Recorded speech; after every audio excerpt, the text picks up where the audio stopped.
Round one. Fight. Heroes never die. I'm Commander Shepard, and this is my favorite store on the Citadel.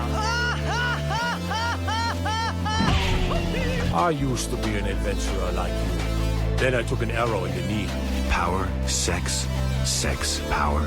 They both come down to one thing. Hungry Gamers.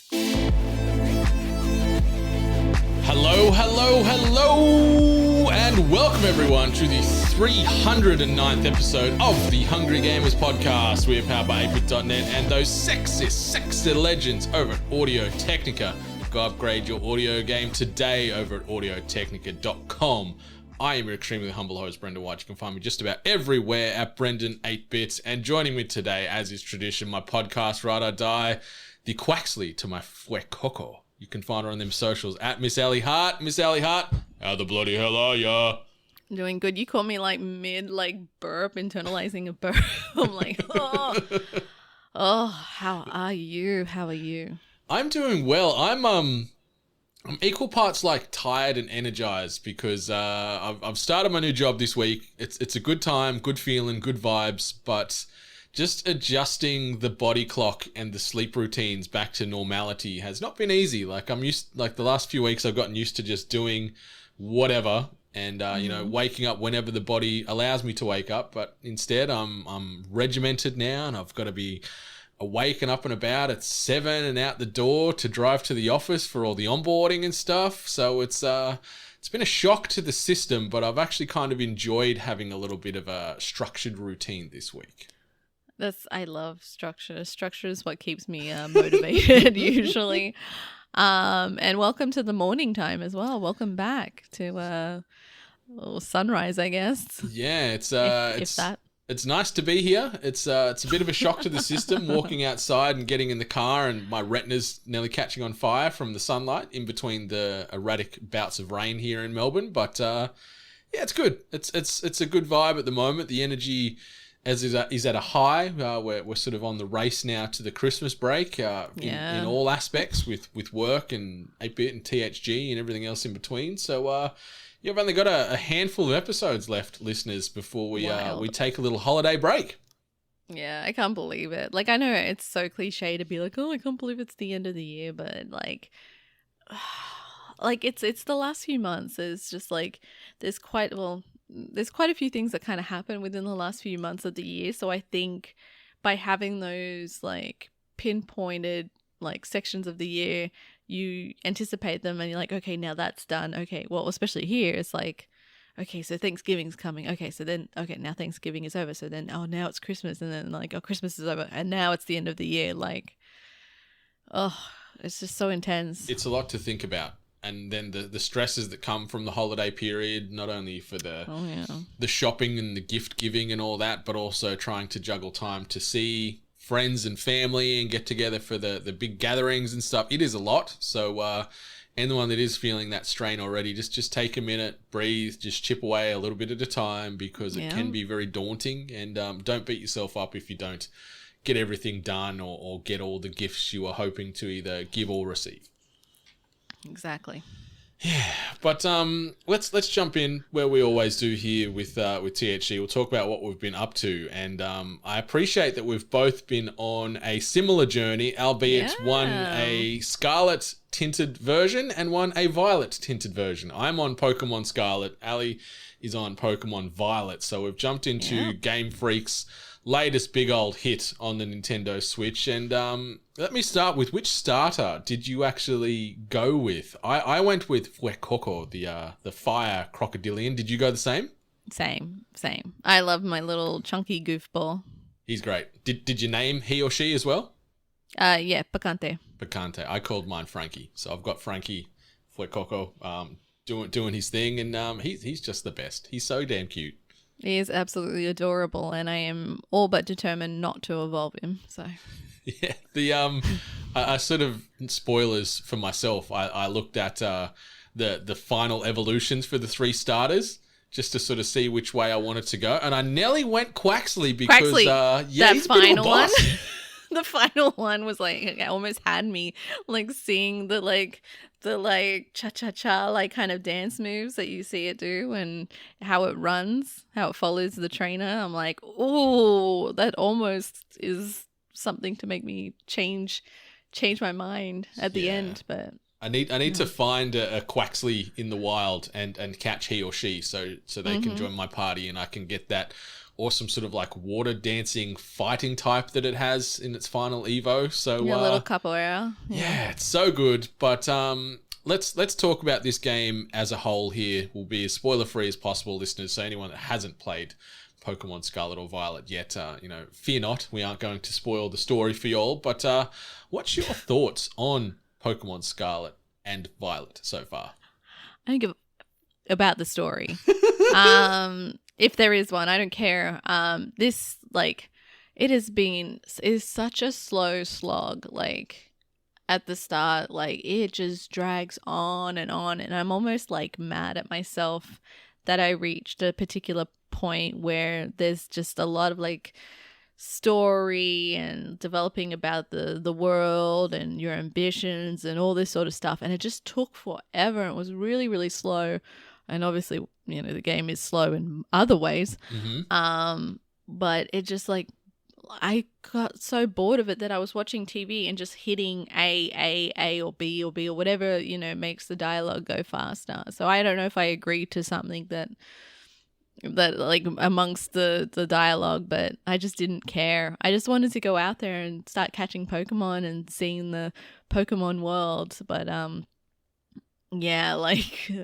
it's been disappointing. It's been a disappointing experience overall. Like from the dialogue and all that stuff being slow to actually maneuvering, even when you receive the ability to move a little bit faster. Even that's slow for me. There's a lot of menu things that kind of like processing time takes forever, and then there's just like other little things where I'm noticing, I'm like, I see the cost cutting here, like it's just so plain as day. And if it like, I don't know, like it's made me really wonder about this game and its release, because I know it was like a no-dar thing. Like a lot of people were already talking about it on social media, saying like how much of a shit show this game was, but I still decided to get it and play it anyway. And I'm like, oh wow, this is like, it's not even half the stuff that people are showing online. Like there's all these other little things that you just take for granted to work or be functional, and it's just not there. Like even just things loading, or like you're in a not a boss fight, but you're in a Pokemon battle, and then the camera angles in a certain way, and all of a sudden you can see all the behind the curtain kind of work underneath the earth, and all the pixels and all that sort of stuff. So it's wild. It's been a very interesting experience in the Pokemon world. Yeah, it feels like Game Freak lost track of the calendar, and like night before the assignment was due went, holy shit, we need to cram all night to get this game finished to a workable standard so we can get a pass and not fail this class. And like I'm completely in lockstep with you. The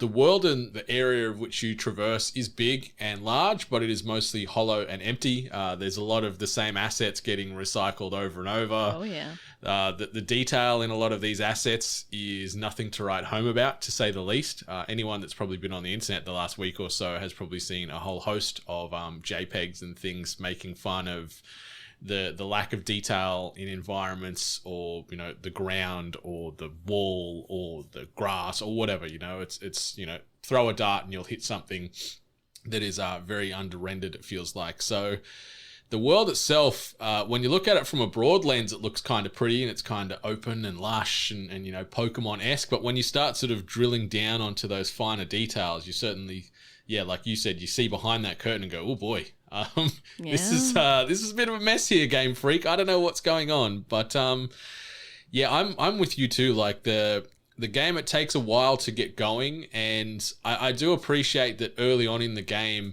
and once you've sort of finished the the tutorial at the school, you can pretty much go anywhere you want. You can go right to the end game and try and fight certain characters or catch Pokemon that are severely over-leveled compared to where you are. So I kind of like that there's no hand-holding here. You've got sort of 3 primary sort of plot lines that you can follow. You've got the, your standard Pokemon gym challenge. You've got one where you're trying to catch 5 Titan Pokemon. Titans, yeah. And then you've got one about a bunch of, student delinquent troublemaking bastards that you got to deal with as well. So you've got sort of 3 options as far as which way you want to skin this Pokemon-shaped cat, which I appreciate. I've not finished the game yet, don't get me wrong. I've chucked a good amount of hours in this week in between work and experienced a lot of what this game has to give. But yeah, there's just not a lot of depth to the game. Like the interactions with the NPCs, like it's very devoid of depth in the conversations. There's nothing below the surface value of like you meet a random Pokemon trainer in the wild and you want to battle them. It's like all their lines is usually like, I like Pokemon or something like that. There's no substance. Yeah. And then you fight them, you take your $300 or so dollars off the win every time, and then you just keep on keeping on. Then you find another one. It's, I also like Pokemon. Well, I'm going to fight you too, Mr. or Mrs., and take your cash. So it's a lot of rinse and repeat. Some of the new Pokemon varieties are very interesting, but also some of them feel like the game a little bit half-baked. They could have used a little bit more time to add a little detail to said Pokemon. But yeah, the experience for me so far, like it's fine, I guess, is the nice metric we use here for when we play or consume content. Like, I'm not regretting my time. But, like, I just don't give a rat's ass about the broader world. Like you were saying, you were sort of just skipping through dialogue and interactions. I'm doing the same, and I've got, like, anime going. I'm paying more attention to the anime on the telly than I am running around this world at the moment. So it's a bit of a shame, and I'm not talking down on Scarlet or Violet. Like, yeah, I don't regret the purchase. I like Paldea, this world where we're exploring. It's lush and it's gorgeous until you zoom in or look at finer detail. But yeah, it's fine for me so far. Bugs and all.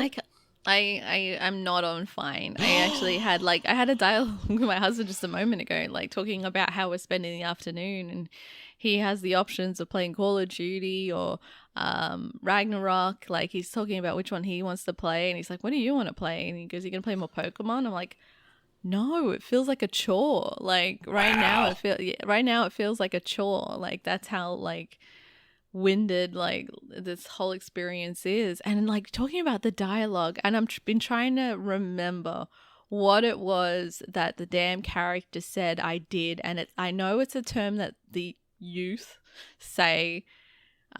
It's like you just beat the star gang because they were bullying someone, Mm-hmm. and then your little friend who's been showing you around kind of tells the teacher, that you fronted on them or something like that. It's a very new term, but like I'm just like, what did she just say? And then there's another one where the professor calls the kids ragamuffins. And I'm like, excuse me? Like it's that's not as offensive, but like ragamuffins is still a pretty interesting choice of words and dialogue. So yeah, it's just a grind. And like all I wanted to do was just run around and collect all these new Pokemon and give them, their names and build them up so I can have a ridiculous army of following me and, beating all these people who think that they're great, and I'm just kicking their ass with these puny little creatures. But it's like, and the new traversal with this like Pokemon, Mm-hmm. there's like a jump ability, but I can never like figure out like how big of a jump it is, and like sometimes it feels like it's a long jump, so then I try to do a long jump and then I don't make it for whatever reason because it now feels like it's a shorter jump. Like it's just like there's such levels of frustration there. And I was originally hoping with the purchase that I'm like, okay, I get it, some things don't work in this game, but when they are kind of hindering the experience or making the experience drag on, then I guess it is a problem. And there's like even like got the shops. Like you enter this space where all these shops, but then a lot of them are repeats of the same shop within the same space. And then from what I remember in previous games was that mostly every shop that you walked into was a physical space that you could walk around and interact with people. Like it was actually a shop you can walk in. Now it's just a menu that comes up. I accidentally ate something thinking that I was purchasing it. That's the story of my life right there. Yeah, I know, right? So yeah, there's just like a lot of cut corners and just a lot of things there where I'm just like, what happened? Like, why was this choice made? So I understand. At first I was kind of laughing with everyone seeing all the glitches and all the weird things that were happening in people's games. But once you kind of get in there and it's just really, really ruining the overall experience, then it's like, I hope that a lot of people were able to kind of return the game because technically come on, like you should be able to because it's a broken experience. Yeah, like it's scored 74 on Metacritic. I think that's too high. That's way too high. I'd be in the like if just shooting from the hip here, I'd be in the 60s as far as where I'd put my score for a Scarlet or Violet because 74. That's a pretty high score in my opinion. Like if a game gets in the 70s, it's well worth your time and a pretty great experience. And this game's been an okay experience to me. Yeah, it was interesting, like you were talking about the legendaries, like you pretty much just fall into a legendary situation right off the bat with either Koraidon or Miraidon, the reptilian motorbike traversal legendary Pokemon, which is just a whole nother thing we could talk about how ridiculous it is. But you get that right off the jump, and the way you get it is just so stupid. You fight this one guy and he's like, well, fuck this then, I don't want to deal with this. Here's the Pokemon ball for that legendary Pokemon. I'm out of here. And he runs away, the son of the Pokemon, of the professor of your respective game. I was going to ask if that was still the same because we've got different professors. Yeah, I've got Professor Suda, the female professor who I am very smitten on. I've got Davey Havoc. Yeah. We've got our respective Pokemon Professor crushes here, which is a nice value add to the game itself. But so it was the same. You battled the Professor's son. Oh, I thought you were talking about when you first find it. Oh, yeah, just down on the beach. Yeah. Yeah, minor spoilers, but you meet the legendary Pokemon right off the get-go. It's getting accosted by a bunch of Houndooms and Hounders. Yeah. And then you follow this Pokemon through the most low poly cave you've ever did see. Yeah. Just so bad. Oh, yeah. Just, I love that. But you can't go further than it. So if it's like traversing it very slowly. And so you're sitting there, and then if you get like anywhere close to being in front of it, you stop or you slow down. And I'm like, oh my God, just let me run through. And I love that Game Freak were building that cave out and they're like, man, it's probably too dark in here. Hey, yeah, just chuck some like neon grass texture in there and just throw it on a wall or on the floor. That'll be right. So every once in a while, you just got like this Microsoft Paint splatter of neon green grass in there just to brighten up the area. Like that sets the tone early for the game as far as the finer details. But you get this legendary Pokemon that just becomes nothing more than a taxi for you, which is kind of a little upsetting, but it is what it is. But yeah, Pokemon Scarlet and Violet, 74 on Metacritic. Do not agree with that. I do agree that I'm still very thankful we've finally got open world Pokemon games after decades. Like Arceus was still fantastic compared to this. What about Sword and Shield? Sword and Shield was really good too. Really good too. I think Sword and Shield's probably still near the benchmark. Yeah, that's what I'm comparing this to. Yeah, this is like butter knife and dinner plate instead of Sword and Shield. Yeah. Spork and napkin, but that's it. Yeah, this game, it's certainly like, even though it was announced and they probably were working on this for many years, it feels like they could use easy another 6 months to try and tidy this puppy up before they let it go out to the world. But it is what it is. We've got another Pokemon game out. 74 on Meta. Yeah, no way, no how for me. Like IGN rated it 6 out of 10. I'm more on that sort of footing with I think IGN. that's very yeah. But Pokemon Violet and Scarlet has been a very uneven experience, one might say, and a very underwhelmed to whelmed experience, depending on where you are or what your stance is. I see some Pokemon super fans on the Twitters absolutely adoring their time with this, and I'm very happy for them. But at least from a personal perspective, it's just been it's fine. It's a pass. I'm not hating it, but I'm also not gonna preach about how great it is from the rooftops. No.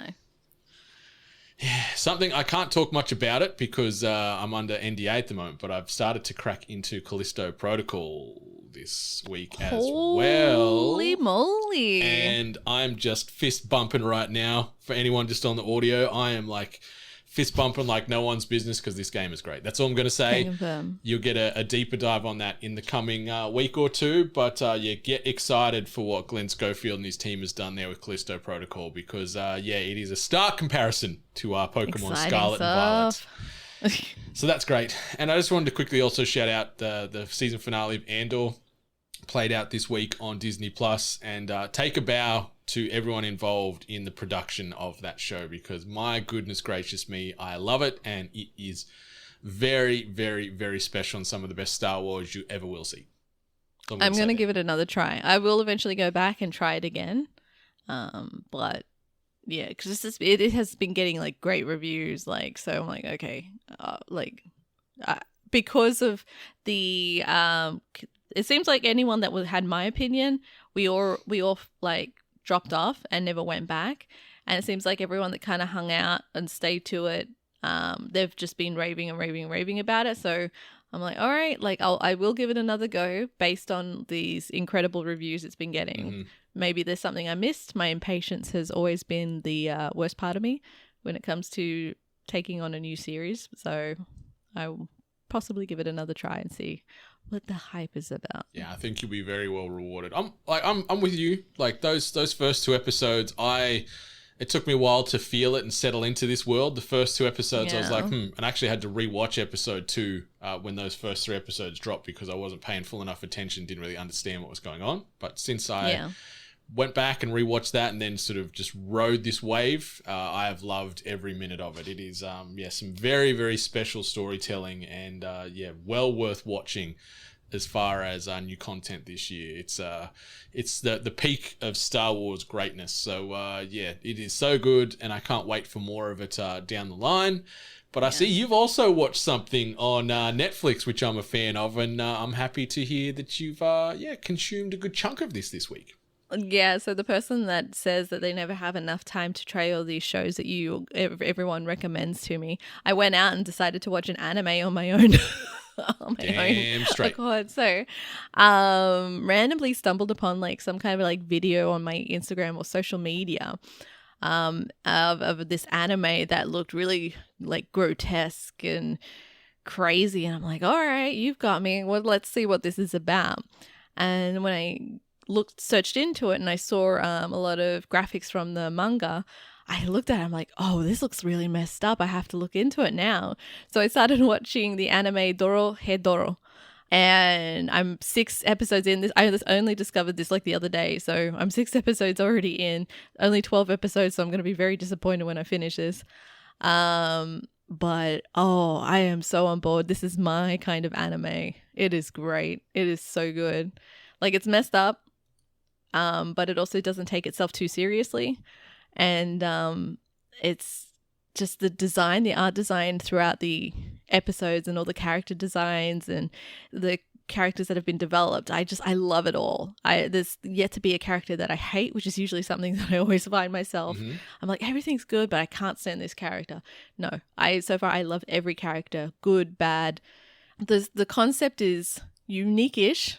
Overall, like, it's based in this place which humans who get tested on by sorcerers.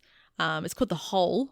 So there's all these like people that have like magic abilities called sorcerers, and they go and take these humans from the Hole, and like experiment on them and like transform them or mutate them, or just do all these like weird experiments on them. And the character that you follow, his name is Cayman? So it was Cayman, yeah. He's had his head turn into a reptile, like a reptile face, and he has like a being inside his throat, and he's trying to find the person who stole his head and find out details about his past. But the person inside his throat, inside his head, is the one that knows who did it. So every time he tries to confront these sorcerers, he bites their head, and like the dialogue that happens within that space is just hilarious in itself. But it's just like his companion or friend, Nikaido. Love her. Love her. Yeah, she's adorable. I love her. She's such a great like friend. But then there's all these other characters that kind of come into it. So there's the big bad, and he has these like henchmen or cleaners who go out there and do his dirty work. And the contrast between the whole, where all these humans who get like tested or experimented or have the magic performed on them. Like, I love the design of this horrible, destitute, decaying space. Like, there's a little bit of a cyberpunky feel from like I don't know why I made that connection, but I kind of get that feeling there. Like, it's just run down, it's dirty, it's disgusting. And then the contrast to where the sorcerers live and how mystical and magical and bright and colorful it is. It's a great anime. It's grotesque, like I said. The sorcerers wear these masks, and the masks designs are just great. Like, a lot of them remind me of Hellraiser, especially with that kind of gaping mouth. I always forget, Chatterer? Is that what it's called? The Chatterer. Yeah.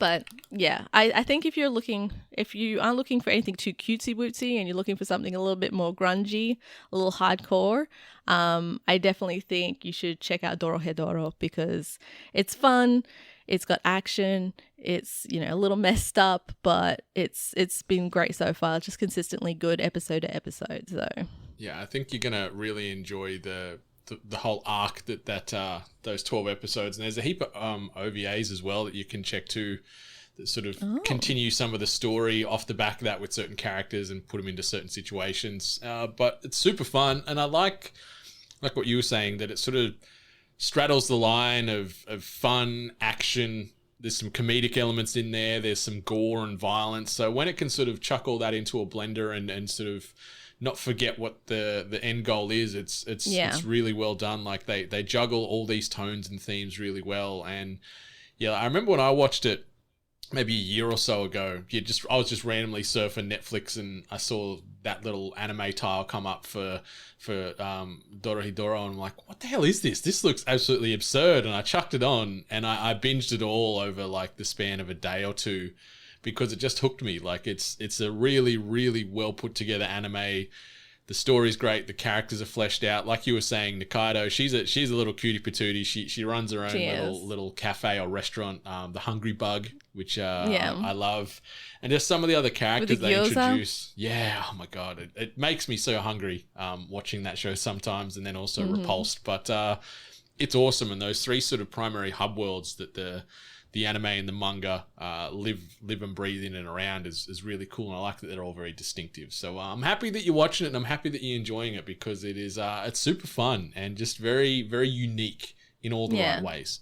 Yeah, I think you're right. Like, there's a lot of times where anime, like, they try to do this thing where they try to make it a little bit funny, a little bit serious, a little bit action, a little bit this, but every time it happens, they can't seem to mesh it really well. And so when these like moments happen, it feels forced, like it feels like not organic to the story or where the story is going or the setting or something like that. So I think that's what I enjoy about this anime, is that everything just meshes really well and nothing feels forced.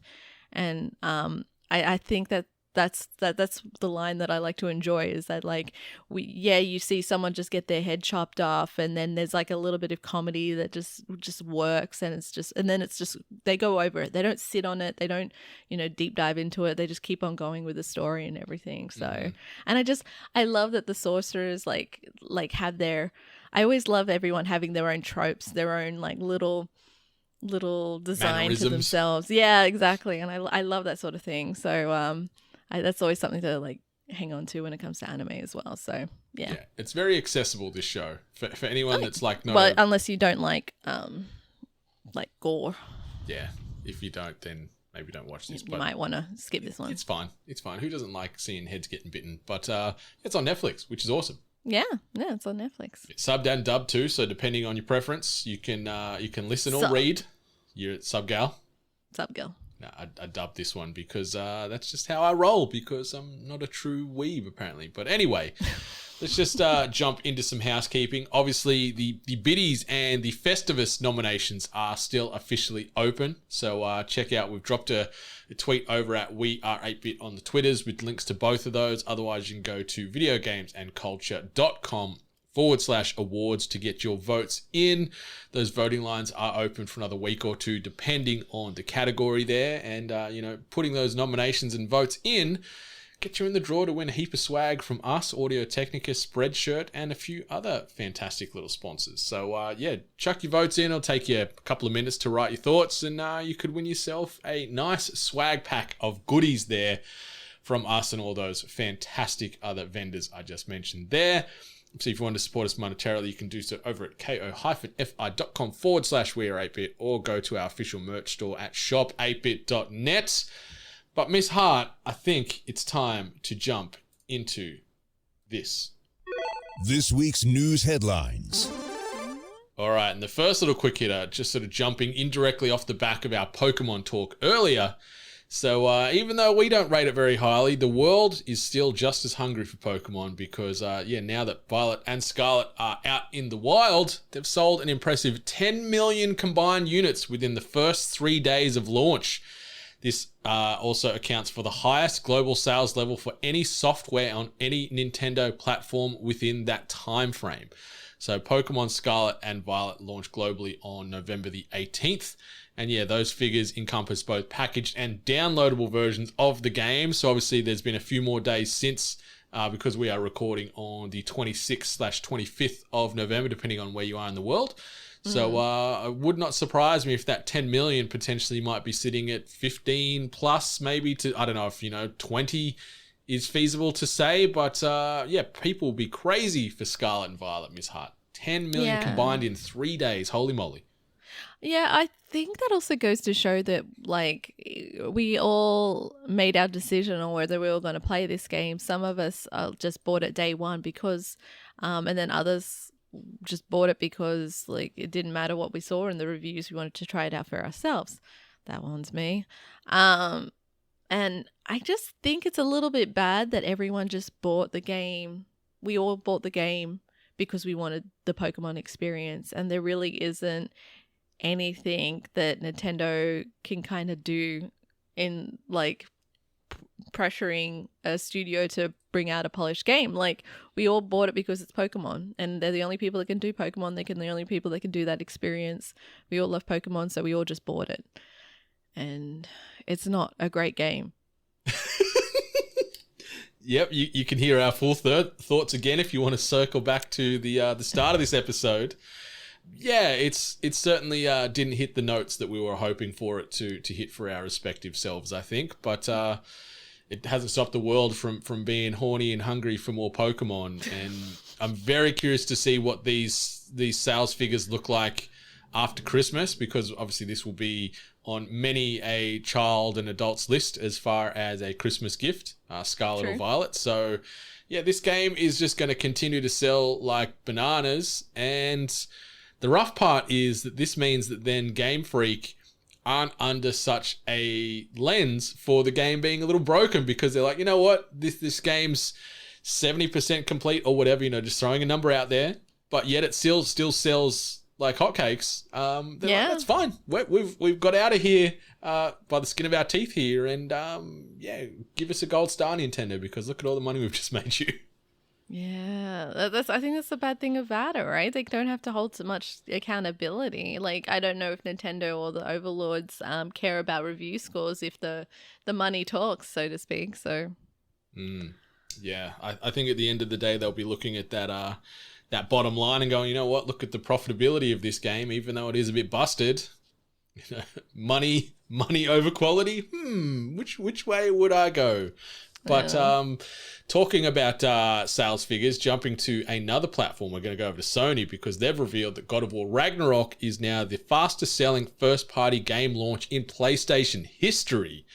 This was revealed via a tweet from the various at Sony PlayStation accounts, at AU here for Australia and so on and so forth. So revealed in said tweet, 5.1 million copies of God of War Ragnarok were sold during its debut week. As the post points out, this naturally means it set a God of War franchise record as well. In comparison, God of War 2018 release passed 23 million copies sold on PlayStation 4 and PC as of November 2022. Back in October of 2021, it's reported that the game sold 19.5 million copies, but that launch on PC pushed it further into that new audience spectrum there. So God of War Ragnarok, it's funny, we just said 10 million combined units from Nintendo in 3 days, where God of War Ragnarok did 5.1. Like, that's still huge, and that's awesome for Santa Monica Studio. And this game, in comparison to Pokemon, is a complete, finished, polished experience, which is visual, playable art, where Pokemon Scarlet and Violet is a Jackson Pollock, I guess we could say. Yeah, good art reference. Like, I think God of War also, oddly enough, I think they must have also benefited from the release of all the amazing review scores it got. I also feel like God of War has been more of the accessible titles. I've definitely heard a few, I hate saying this, but like non-gamers kind of show interest or intrigue. We also saw some interesting advertisement leading up to the release, especially the one with Ben Stiller. That's his name. Yeah. So like I on the other hand of what Pokemon did, I'm actually happy to see God of War, see the successes and get the turning into sales, I guess. But sorry, I still can't get over Pokemon. But it's interesting to see, like, having these console exclusives, and obviously they have their benefit, but then, like we saw in the numbers, is that God of War also got to see a push once they were able to make their title available to PC. I know that there's all this battling between Microsoft and Sony, but do you reckon Sony could see some benefit if they decided to do a PlayStation console release, but also, like, because Ragnarok's are still only available on console and they haven't mentioned? Yeah, like I'd say what they've been doing with these titles is they'll drip feed release this 3+ years after. You reckon that long?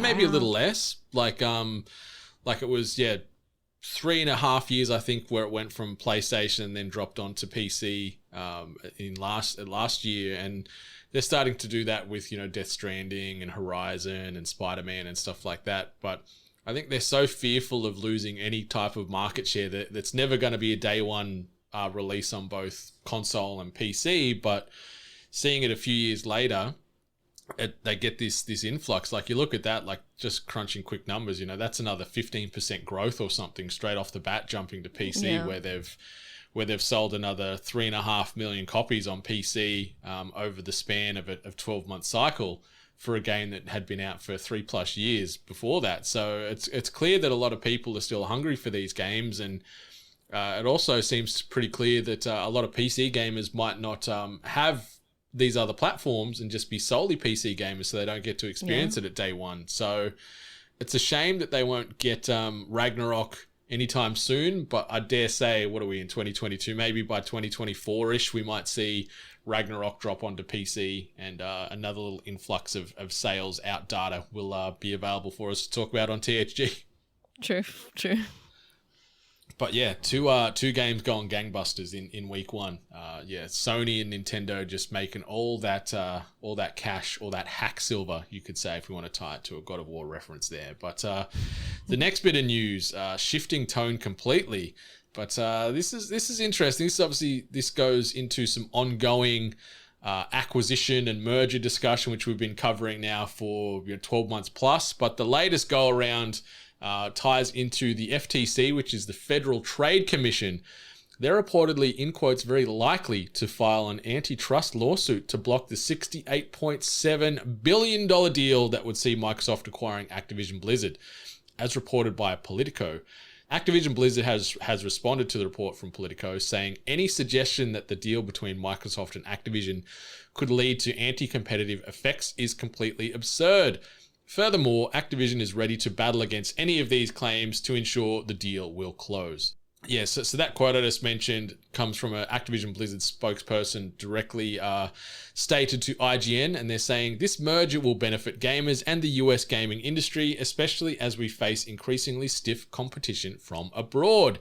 We are committed to continuing to work cooperatively with regulators around the globe to allow the transaction to proceed, but won't hesitate to fight to defend the transaction if required, end quote. So this is interesting because there's this constant subtle mudslinging going on. Like you saw Sony come out this week as well and just put the boot into Battlefield. Did you see that, where they're like, Battlefield can't hold a candle to Call of Duty?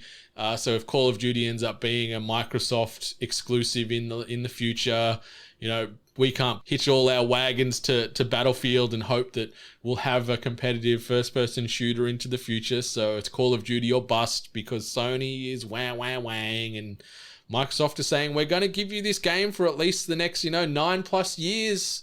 It is just so baffling to me, Miss Hart, because Sony acquire and commoditize markets like no one's business. Like they're worried about too much of a monopoly from Microsoft, and yet Sony acquired Mad Men, then they acquired Funimation, now they've acquired Crunchyroll. So they own the anime streaming market. Yet, that's all fine, but don't you dare take away my Call of Duty, says Sony. Like, they've bought Bungie, they've bought a ton of other studios over the last several years, and that's all good. But until Call of Duty gets talked about, it's a no all of a sudden. Like it seems very hypocritical to me. I think this is amazing because it's just very telling, like how much Call of Duty, how much money is spent in that game, on that game, for Sony to want to fight this hard for it. Like there's other titles that they could possibly lose out of it, but the Call of Duty one is the one that they're fretting the most, and they're like panicked about, and it just makes me wonder. I'm like, how much money is in it? Like, how much money do they stand to lose? Like they've obviously done the numbers, they've done the crunching, they've seen that like losing that one is a major problem for their console and maybe console sales and then in-game transaction and store transactions and whatever money they can get from that.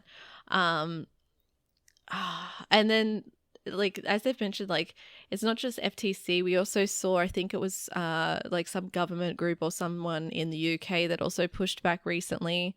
So yeah, I think we're seeing that a lot of like groups globally kind of paying attention and trying to push back, but then as I was kind of saying to you, like we actually don't really know what's happening behind the curtain, or how much like company-wise, political-wise, little pushing or poking has been happening. Like I wouldn't be surprised that if this mattered so much to Sony, if Sony wasn't getting this information or maybe pushing through information to these parties to show like a concern or consumer concern or something like that, saying like, I don't know.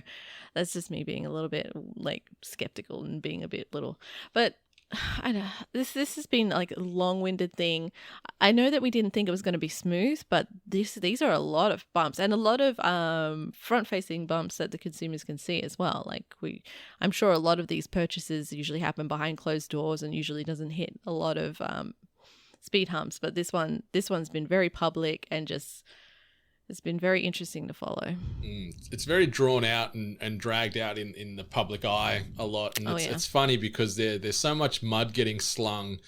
And like you said, it wouldn't surprise me if certain people within Sony have sort of reached out to certain outlets and be like, hey, if you say this, you scratch our back, we'll scratch yours in the future. So like, you stand with us, stand against Microsoft and Activision Blizzard by how evil this deal is. And it's just bizarre to me. Like we're looking at some quick numbers regarding the the rough revenue, and Call of Duty is roughly generating approximately $3 billion a year. Like it's a sizable chunk of money. And if we sort of, let's just say Sony has 60% of that, we're looking at, 1.8 billion a year. So that's some big money going into the bucket there. Yeah. But the fact that Phil Spencer and other Microsoft or Xbox higher ups have all said, we'll work with you. We don't, we're not taking Call of Duty off you. Let's put plans in place where this lands on both our platforms now and into the future. They're still trying to be very pro gamer. It's all about the consumer, and it shouldn't matter where the games are played. And yeah, like you mentioned, some of the other Activision Blizzard titles will no doubt become Xbox exclusives and Microsoft exclusives moving forward, and that's fair enough. But your Call of Duties and your FIFAs and stuff like that, these sort of mainline games that just generate cash, they'll always be on all platforms, and I don't think we'll ever see Call of Duty being an Xbox and Microsoft exclusive. But Sony are just so fearful of this. Like, I wonder if this deal falls through, would Sony then try and make a play to, like, if the shoe was on the other foot, Sony would have probably made a similar offer, right? But I think Microsoft just got in there first, and the terms of the deal were what Activision Blizzard were happy to sign off on. But you'd be silly thinking that Sony wouldn't have been sniffing around on this as well, because at the end of the day, they like having these titles as Sony exclusives. Yeah, actually, it's a very good point. We don't know. Maybe Sony was already like nipping at the heels of a possible purchase, and Microsoft just beat them to it, or had a more enticing offer, especially while Activision Blizzard has been going through all this, harassment, lawsuits, and everything else, also connected to government groups and agencies who have an invested interest in that. Like, it is a mess. It is an absolute mess. And then obviously now we're just seeing this fight back and forth between Microsoft and Sony. We have talked about Microsoft being very open and pro-consumer by saying we will keep working with all consoles, blah, blah, blah. And obviously, like, we talk about that Microsoft still benefits from purchases onto a Sony console. Mm-hmm. I don't know if they truly honestly believe if they hold the majority, like what happens if they like hold, like they say, okay, if you want to do campaign, like right now they split up Warzone and then they have the PvP and the Battlefield, like that those are usually separated. So like maybe they'll do it that way. Maybe they'll be like, kind of, that's how they'll like keep giving PlayStation access. They'll give them one but not the other. Maybe they'll give PlayStation Warzone. But yeah, there's just so much going on. There's a lot that maybe we won't know. Maybe if the FTC does get involved and they start breaking down a lot of like legal documents and such, maybe some dirty laundry will come out. Oh, yeah.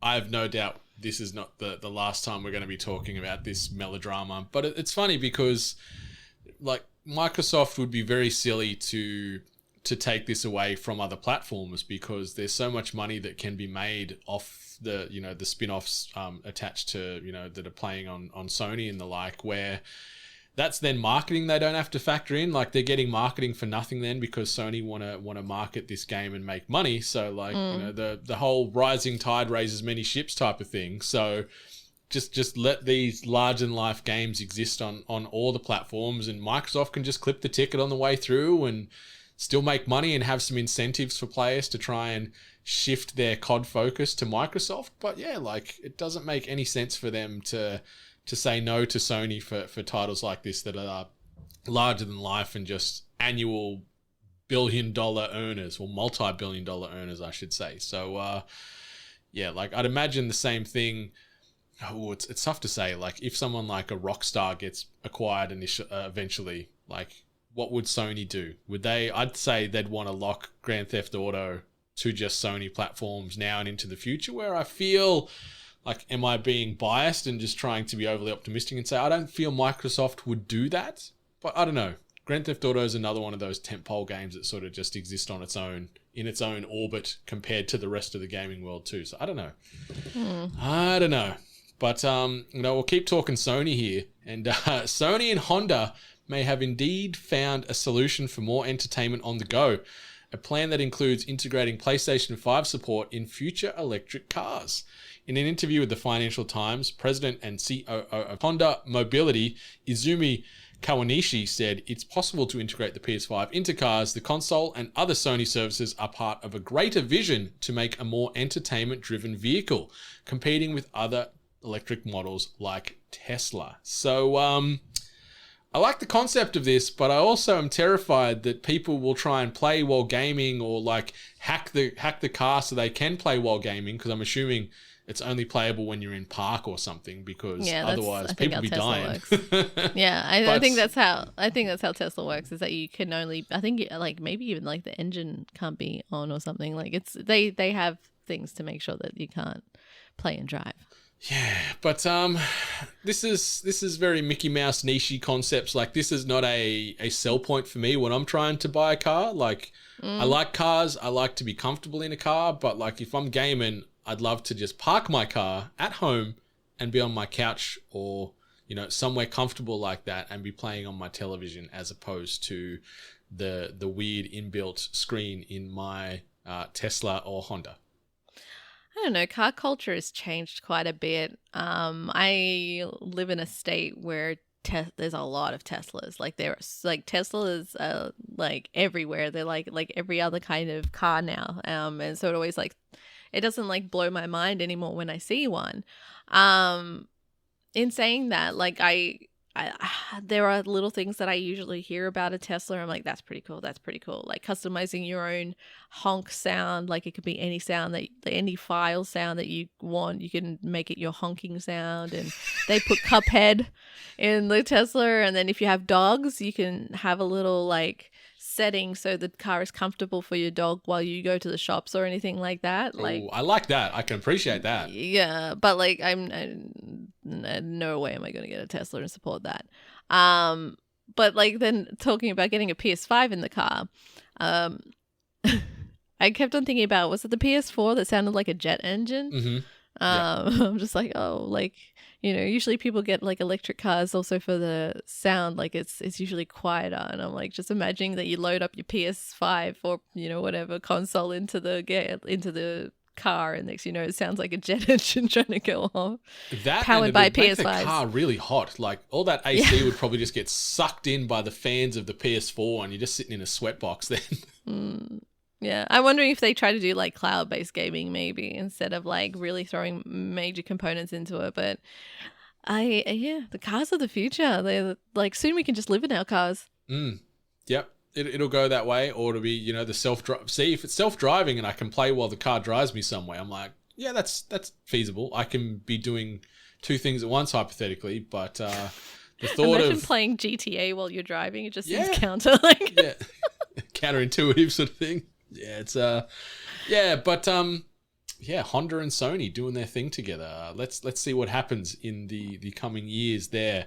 And if we sort of look a little bit further down the line, we've had a rough time frame allegedly thrown around the internet this week regarding the Sony PlayStation 6.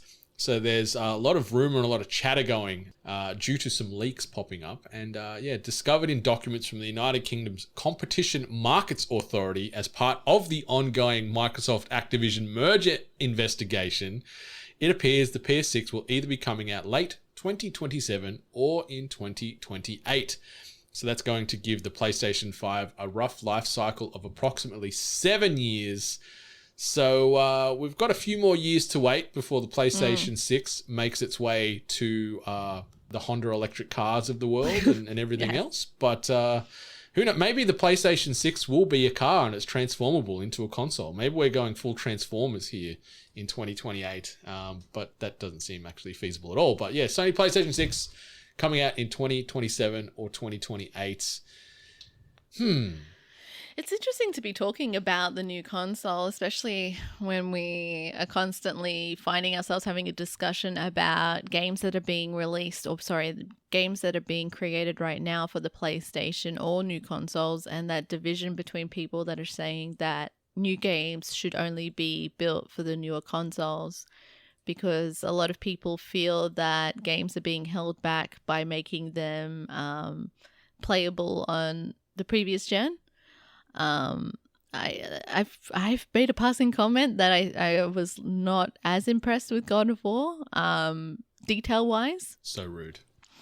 Like, there's a lot of design choices in there that are beautiful. I don't know if it's a spoiler. There's a certain sea creature that needs to be released, and while the overall space looks pretty, I felt like it could have had a lot more potential if it had a way better graphical push, a little bit more realism, or as realistic as they could get. There was like a part of it that made to me that like seemed like it was on the balance line of like almost being cartoony. So, but like that was a title that was made for the PS4, right? Mm-hmm. Yeah. So, and the Horizon was another one, right? Yep. Yeah. Horizon Zero Dawn. Yeah. So, I don't know. Like it's interesting to already be talking about a PS6, especially while games are still in development. Probably still considering the previous gen console. So. Yeah. So, 2027, 2028, getting 7 years out of a PlayStation 5, that's pretty decent ROI as far as getting your time and money's worth out of a heavily costed piece of gaming equipment. So we'll see. I'm very curious to see if that is the rough timeline. It makes sense, and we might hear more and more about this if this stuff continues to drag regarding Microsoft, Activision, Blizzard, because they obviously need to put a little bit of weight behind why they can't. And so they might have to sort of disclose some of these cards that they're holding very close to their chest. But 2027/2028, the PlayStation 6 coming soon to a shopfront and a Sony sponsored electric car near you. And the last bit of news, The Witcher 3 related. So CD Projekt Red has shared everything new in the next-gen version of the game via way of a couple-of-minute trailer. And the footage that they showcased highlighting the PlayStation 5 and Xbox Series versions was pretty damn impressive. This is obviously tied into The Witcher 3, which came out way back in 2015, which is still insane to think about. So revealed during a CD Projekt Red Twitch live stream, a handful of developers outlined the upgraded versions, upgraded visuals, brand new quests, cross progression, and more that's coming to The Witcher 3 when the update is released in a couple of weeks' time on December the 14th. CD Projekt Red confirmed that graphics settings will be added to console, letting players choose between 30 frames per second with ray tracing or 60 frames per second without. This will be available on all next-gen consoles, including Xbox Series S. The DLC is going to be based on the Witcher Netflix series, and it's been expanded into its own quest, which rewards the player with the previously announced armor based on Henry Cavill's version of Geralt. An alternative outfit has also been added to Dandelion, making him look more like the Netflix series Jaskia. So, there was a stream you can check out. There's a couple of minute video doing the rounds on YouTube and on the socials, which breaks it down and shows some nice comparisons between the legacy game from 2015 and the new one coming out 7 years later. And it looks pretty. It's kind of cool and very smart of them to tie into the Netflix adaptation of The Witcher. I'm a bit sad we don't get a little bit of a spoiler with Liam Hemsworth skin available or something. Imagine maybe it's too soon. I don't know. But this is cool. I might go back and play a little bit. Like, I've still got some quests to clean up in The Witcher, but like, it's not a high priority thing where I'm going to jump in 2 and a bit weeks time when this drops, because this isn't available through like a free upgrade. This is like a paid version of the game. Yeah. So you got to drop that cash down to get access to the next gen version of The Witcher 3. But it's cool to see in some of the graphic comparisons they showed. It looks pretty impressive. This is where my laziness benefits me, because I've never played a Witcher game. So I get to play like a really nice quality, even more graphically impressive version of the game. So if I decide to actually play it, I get to play a really nice version. Sad that it's like armor based on Henry Cavill's version. And not a face scan. Yeah. Like a full-on model. There's PC mods out there if you want to play Witcher 3 on PC, where you can play as Cavill. Boy, is that true. I'm sure the mods could do a lot of different things. But yeah, I think this is exciting. A lot of people speak highly of Witcher 3. I think it's one of the more favorite ones. I think there's one Witcher that people really didn't like. This is the best one of the series so far by a long, long way. It's a very special game. So I guess the only thing is that the people that have obviously already played the game probably multiple times, them having like the conflict, the inner conflict of like, do I drop money again for the same game in terms, you know? So, but yeah, it's I sometimes, you know, it's cool to bring back these games from the past and shine them up and open them to a new audience. But you know what, though? You know, sex on a unicorn at 30 frames per second with ray tracing, that is very appealing to some people. Yeah. Or if you want 60 frames to see those thrusts in a more intricate detail, you can do so, because there'd be a lot of sexing in The Witcher, especially in The Witcher 3. And yeah, I'll maybe have a look at this game in my downtime over the Christmas break. But that brings us to the end of the news, but we're going to jump over to this.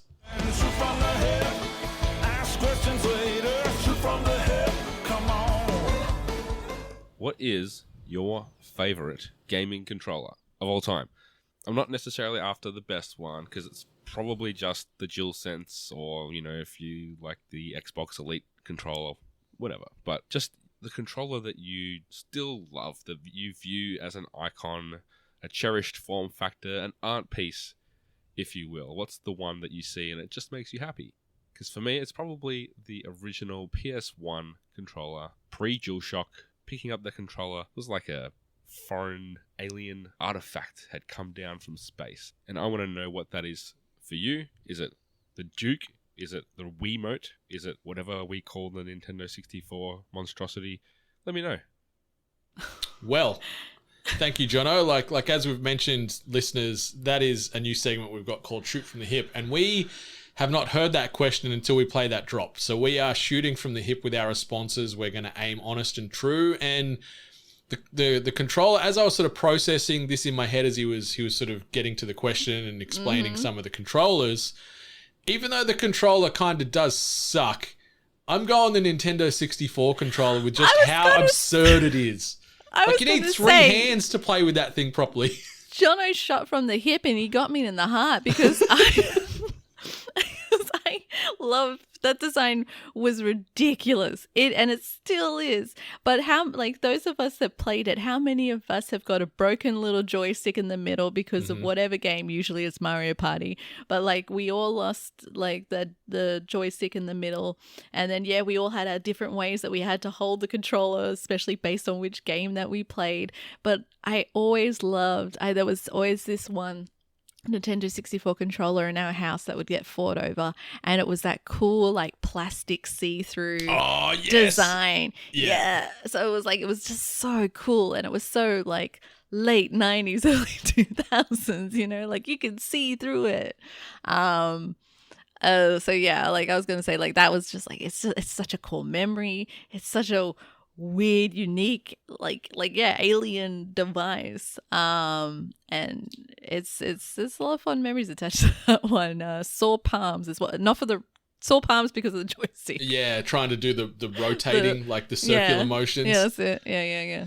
Yeah, it's such a bizarre controller. Like, it really is very impractical. The fact that it's got sort of the three blades, and how you hold it depending, and then the D and the C pad and the joystick in the middle. And I remember then, when you put the rumble pack in the back, and it'd go from weighing like 1 kilo to 55 kilos all of a sudden. Those rumble packs weighed a ton. So I'm going to go with the 64 controller, not only with just, how absurd it is, but just some of the nostalgia that comes from it, playing like Mario Kart 64 together and Super Mario 64, GoldenEye, all these games that really brought the multiplayer zaniness together into the Nintendo ecosystem in a bigger way. But I also wanted to quickly shout out to the original DualShock controller. I thought the PlayStation 2 DualShock controller is a thing of art. I like the fact that it had obviously the inbuilt vibration. It was a nice bit of a beefier step up from the original PlayStation controller. The dual thumbstick centralized in the middle there. Really pretty. It was that sleek black color as well. But yeah, I'm going to go with the Nintendo 64 controller. Honorable mention to the DualShock. And also an honorable mention to the Wiimote, just with how much technology was in those controllers. Like, yeah, it's a pretty nondescript looking thing in your hand. It's kind of cool to get into this, pre-virtual reality type of thing going on, where Not to mention the damage it would do. Oh, yeah. It's like physical damage to people's property. Oh, yeah. Yeah, it's a weapon. Doubles as a weapon. I'm sorry, but I'm also, because I just assumed you were going to say it, I'm going to give an honorable mention to the most recent, still perfect Xbox design, like for their controller. It is the perfect hand feel. It is, it's so good that they haven't really changed it for years. No. And Eve is so good that one would say that PlayStation maybe took a little bit, like a page from their book. So I'm going to give some love to the Xbox controller. Yeah, it's still, as far as the two mainline controllers, it's still the one that owns my heart comparative to the Sony, especially with the Elite controllers with the 4 paddles on the back. Fantastic. And it's always a bit of a rewiring expedition with my brain going from Xbox to Sony games where I don't have any paddles until I get that fancy new expensive controller next year. But yeah, the Xbox controller is tried and true. You mentioned the Duke. That thing was a giant behemoth of a bit of equipment. But then going from Xbox to, then the 360 controller, and then going to the Xbox One and the Series X and S's, they haven't really changed much from the 360. There's been a few little minor tweaks, but they've got that form factor. The offset sticks are still one of the best thing about that controller too. Instead of having them both sort of directly down bottom centralized, you've got one a little higher, one a little lower. Mm-hmm. It's great. So a good controller can make or break a platform. But it really can. I like that we both went straight to the Nintendo 64 monstrosity just due to nostalgia and just awkwardness and weirdness in general. Also, shout out to having to always buy 4 of those ones. Mm-hmm. Yeah. And they weren't cheap, if I recall back in the day. They weren't cheap. Yeah, God. Good times indeed. But instead of looking backwards at those nostalgic controllers, let's look forward as far as ways you can spend some money this coming week. New releases and events. All right, so we're talking about releases dropping between the dates of November the 28th through to December the 4th. Making its way to the small screen on Disney+. I'm very excited about this one, Miss Hart. We've got the new Willow series on Disney+. Were you a Willow fan growing up as a kid?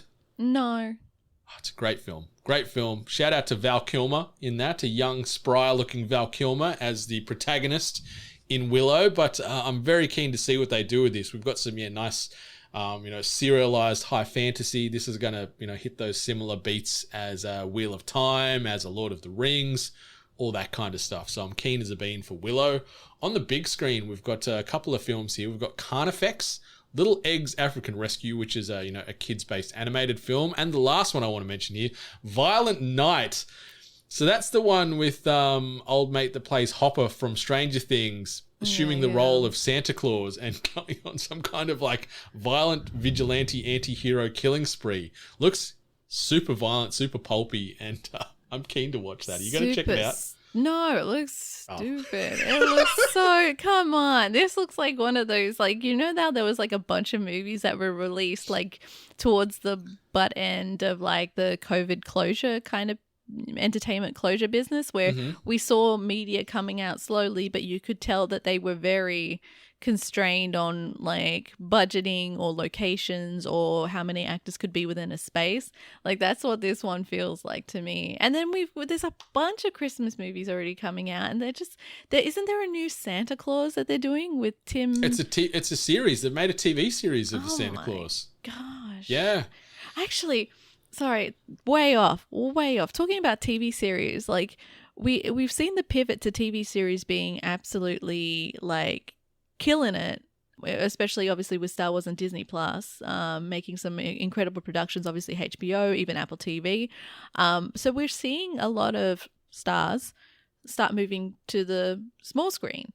And the other day I saw a trailer for a series that actually has Sylvester Stallone in a series, a TV series. And I don't think I would have ever expected him to, change. Like, I don't want to say stoop to that level because that doesn't sound right, especially after saying how well everything's going.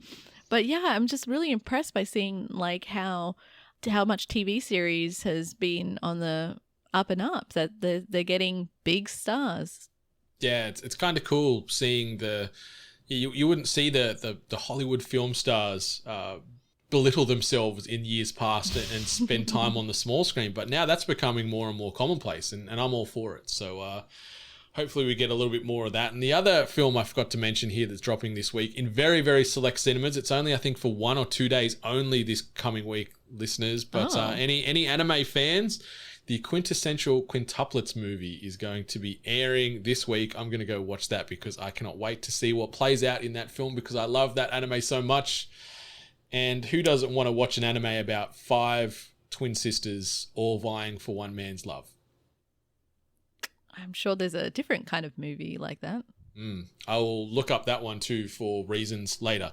But games that you might want to play this coming week: Last Days of Lazarus, Sable, Soccer Story, The Night Witch, Front Mission First Remake, Gundam Evolution, Warhammer 40,000 Darktide, which I'm kind of excited to play, but I hear it is buggier than an ant's nest, so I'm worried about that one. Damn. Inscription making its way to the Switch. The Walking Dead Saints and Sinners Chapter 2 Retribution coming out on Quest and PlayStation VR. We've got Marvel's Midnight Suns dropping on all the platforms. Need for Speed Unbound, so Need for Speed is back. We've got the Resident Evil Village Winter's Expansion making its way to Switch, and the Callisto Protocol making its way to all platforms. So many games and films making its way to your eyeballs and ear holes and hands this coming week. Yeah, I imagine that a lot of us will be looking at the Callisto Protocol. There's been a lot of lead up, a lot of anticipation. I love every interview that gets done with the team there because everyone... I've forgotten what his name is, but the head honcho and how he looks like and sounds like a gangster. Like, yeah, Glenn Schofield. I love it. I think he actually did a Wired or something talking about game development on YouTube somewhere, and it was just lovely watching him kind of talk very passionately about game development, but then he just has a very, very different, unique kind of presentation to himself that I just adore. Yeah, I cannot wait for the world to talk more about their time with the Callisto Protocol. I can't believe that a Need for Speed game has just sort of stealthed its way out this week as well. And then Marvel's Midnight Suns, the marketing machine has been very big pushing this one, so I'm very curious to see how it reviews and the general media-based feedback on that. It hasn't been good.